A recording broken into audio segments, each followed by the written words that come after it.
Com funciona la missatgeria? Per visualitzar els missatges, cal que facis clic sobre la icona de la bafarada, situada a la part superior de la pantalla, al costat del teu nom d'usuari. Al desplegable pots veure totes les converses mantingudes i els missatges nous. Per crear un missatge nou, només cal que segueixis les indicacions.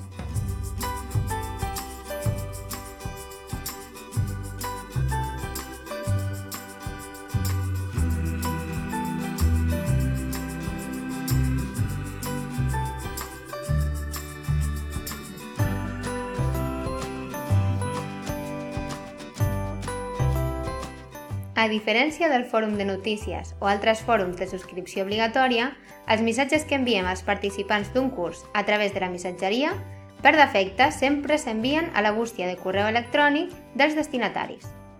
Per respondre als missatges, però, caldrà que entris al campus virtual, on tindràs arxivades totes les converses.